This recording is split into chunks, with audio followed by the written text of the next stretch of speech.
Alright, we got this little Denali here. I think it's a 2011 6.2 6L80 all-wheel drive truck. And he got in touch with Michael about wanting to do a turbo setup and everything. And Michael sent him to me, obviously, because here it is. And so he kind of went out and bought his own parts and everything. And dropped it off to me last week, and trying to get it done for him.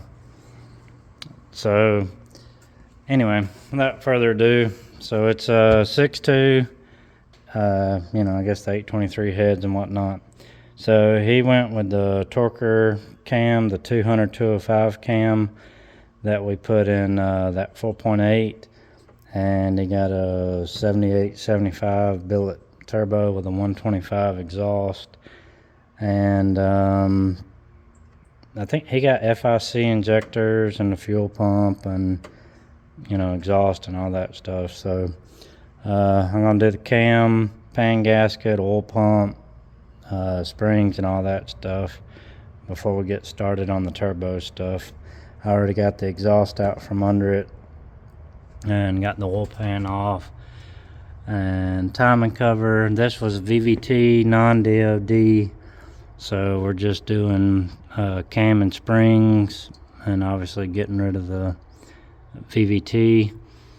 This cam was actually a decent size cam. I don't remember what the specs were on it, but I told him it probably wouldn't do bad with the VVT cam or whatever, but he wanted to do this cam, which I'm excited about because I really wanted to see what this little torque cam will do in the larger cubic inch engine. So we saw that little torque cam in a 4.8 on 12 pounds of boost, I think it was, made 521 horsepower at the tires and 540 foot-pounds. So apparently he pulls with the truck or something and lives in West Virginia, so I guess it's hilly and mountainous there or something. So he wanted the little more oomph to it. So I see he's already got a flex sensor on there, a little flex kit thingy dingy. I guess I need to talk to him because he got the Holley fuel rails that I like to run on my red truck. They're nice aftermarket style rail that still maintain the little metal clips at the top to lock the injectors in. So I need to ask him if I assume he still wants to keep the flex fuel.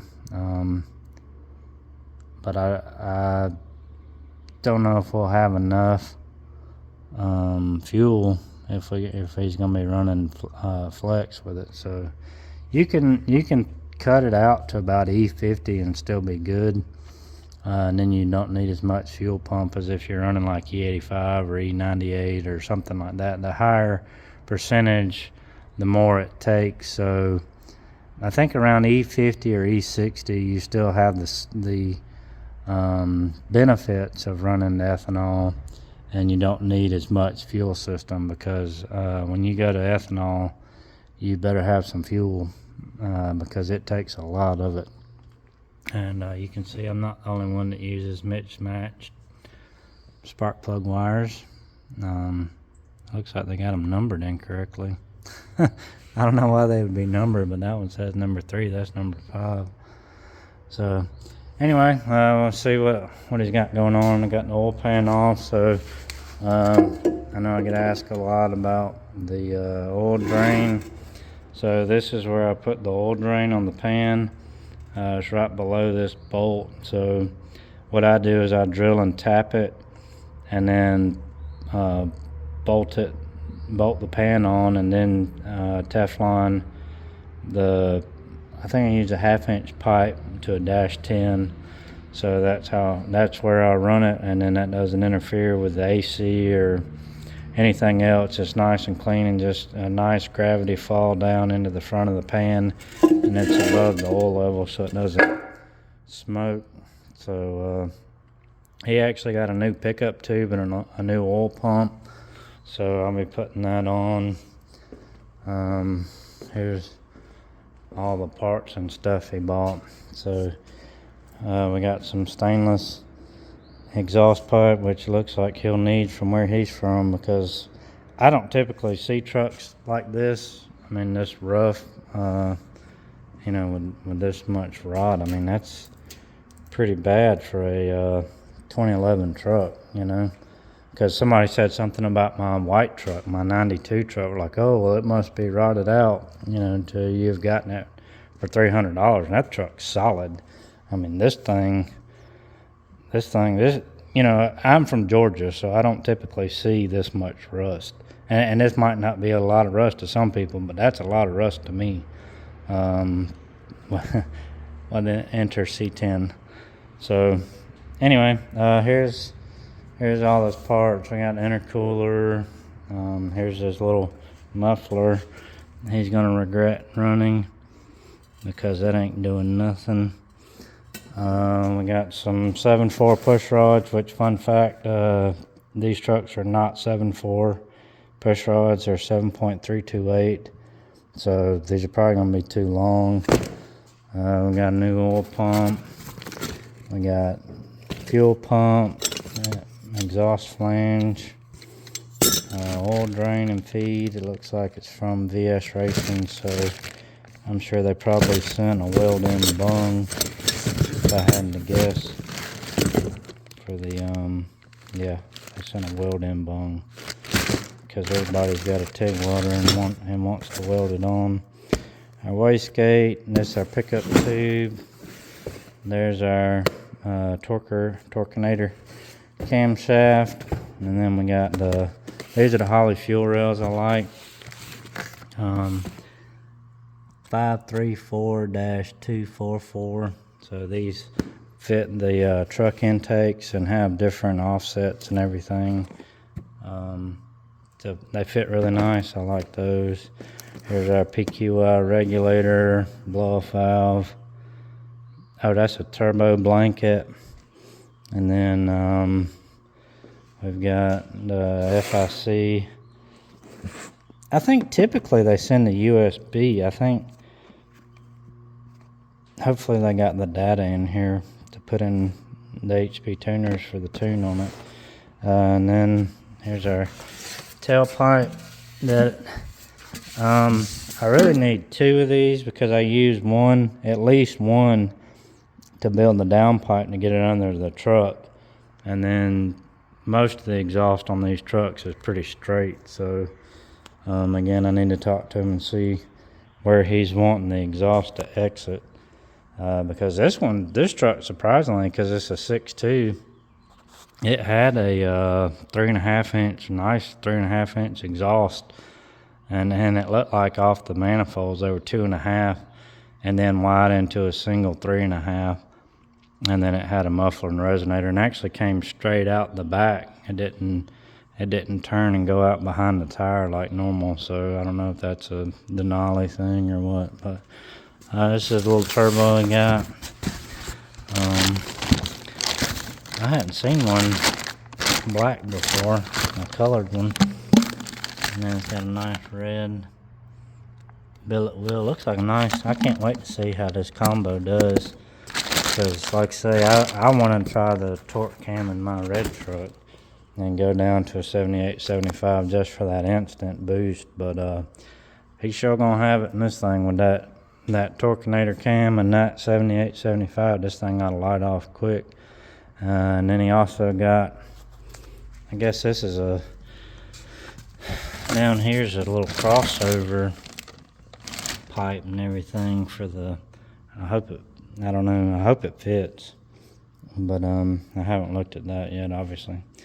So anyway, I got a lot to do. Got it in here, got on lift, had to get this hunk of junk finished. This one, we did a 700 R4 in it from a Turbo 350, and the TV cable and all that configuration and stuff, I didn't like how they had it. They had the return spring at the back, and I like the return spring, coming to the front here, and I might be able to take one of those springs off to lighten the pedal up a little bit. And then I had to build a bracket for the TV cable. I haven't driven it yet to see if it's adjusted correctly, because this is how these transmissions are controlled. They don't have a computer, so they use the TV cable based on throttle position, when and how they shift. So if you have it too loose, it's not going to give it enough pressure, and you'll burn it up pretty quick. So if anything, you want it a little tight, so it shifts nice and firm. So yeah, I cleaned that up a lot. I'm happy with how that turned out. And also with the lockup, I had talked about, I got this kit from Painless, and it, let's see here, this little kit right here, it's pretty neat. It goes in there and puts a new TCC solenoid in there, and then puts another pressure sensor here. And then you have a wire that comes up to has a vacuum. It has a new brake switch where the voltage comes in and out on the back. So that's keyed power comes in, and purple wire goes out to the vacuum. There's the vacuum switch. So you have the vacuum switch, and then you put one of the wires to here and one of the wires to here, and then it does stuff. So it has to have at least 5 inches of vacuum to work. So hopefully, here you go. So here's the diagram. So 12 volt power is red, and then purple comes over to the switch, and then that goes to the transmission. And then when the conditions are right based on the vacuum signal, then it locks the converter. So that way, I wasn't aware of this because I don't mess with old crap like this. I try not to. I don't know why I did this one. I shouldn't have done this one. I don't know why I did it. Not again. But it'll lock the converter, and it'll basically work as if it's computer controlled, or not. You don't have to think about it. It's idiot proof until they come out with a better idiot. So again, I haven't driven it, so I still needed a quart of transmission fluid. So but this $700 was out of the white 92, and surprisingly the transmission was the right length and the drive shaft fit, and I just had to move the cross member back, just maybe an inch or something, and then I was able to reuse the dipstick they had on the wall, on the firewall there. Had a little low, I don't know if it's low carb, but that, I will say that dipstick, that's my favorite one that I've ever encountered so far, other than the diameter of the tube to fill it, because when you pull that tube, it has like a ribbon type, like that gray ribbon type, and you can see the fluid level on it very well. Whereas other, metal sticks and everything, the fluid's very hard to read, and that thing is very easy to read the fluid level. So I like that aspect of it. That's the first one I've seen that really gives you a good indicator of fluid level. So the transmission lines fit. I had to adjust the length a little bit. It needed to be a little longer. This is the stock converter out of the 92. Didn't have it rebuilt, nothing done to it. Again, I don't know why, but I would have had it rebuilt if it were mine, because you might think you're cheaping out now, but you drive it however long and then it goes out, and then he's got to pay me to pull it and pay to have it built. Whereas if he just had it built now, it'd be one and done. So yeah, there's the 92. And had another guy ask about the red truck today. Apparently everybody wants a 700 horsepower crew cab that's four-wheel drive, so I guess if it was 4-wheel drive, it would have sold 2 years ago. I don't understand the 4-wheel drive thing, but apparently that is a huge deal. I can't recall the last time I used 4-wheel drive, but it was in my 4-wheel drive. First 4-wheel drive I've had in a while, and I used it to try to climb on the ramps to redo the exhaust on it, and it wouldn't climb the ramps. And guess what? 4-wheel drive didn't work in it, so I haven't done the IWE deletes on it yet because I don't use the 4-wheel drive, and I don't want the front end turning all the time and reducing my fuel mileage. So I don't know. I guess when I was younger, everything had to be 4-wheel drive too. But so anyway, this fan seems to be working pretty good. Well, I say that, but it was like the ambient temperature the day we drove it was 60s or 70s. It wasn't the typical 100-degree Georgia day. So I don't know. I still don't know how it's going to do. I don't know what he's going to want to do, but the only option I see is to move the radiator to this side and put a puller fan on it. That's going to be the only thing else we can do, because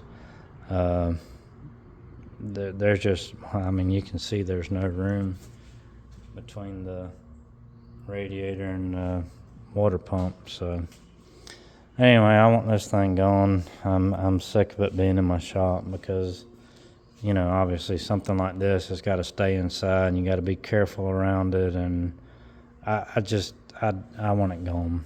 So, but anyway, I got a lot going on with this thing. Hopefully, try to get it done as soon as I can. I'm not want to, I'm not in a huge hurry because I want everything done right. And the other thing is, this stuff takes time, and I'm just one person. So I've got all this stuff going on, and, I'm the only one that's doing everything because I'm the only one here, which is how I like it. When somebody's here helping me, it takes 2 or 3 times the amount of time, just because I don't work well with others. So I prefer doing everything by myself anyway. So get the valve covers off, get the rockers and the push rods and all out, and then get the cam out, get the new cam in, springs, and get all that stuff done. Then we'll put our turbo log on, put our turbo on, crossover, downpipe, and then we got to figure out where to put his intercooler. And hopefully, I hope there's room behind this grill, because that's I haven't done one with this front end before. We did that black truck that was the 7-13 body style, but I don't know what all they did to make it fit. But I know this transmission is gonna be hating life, because this thing's gonna be making a bunch of torque and being all-wheel drive and all. It's gonna be a riot. I can't wait to see what kind of power it puts down. But hopefully next video we'll have all the turbo stuff on, and we'll go over it again, and then get it ready for the dyno and take it down to Michael and let him get the tune dialed in on it.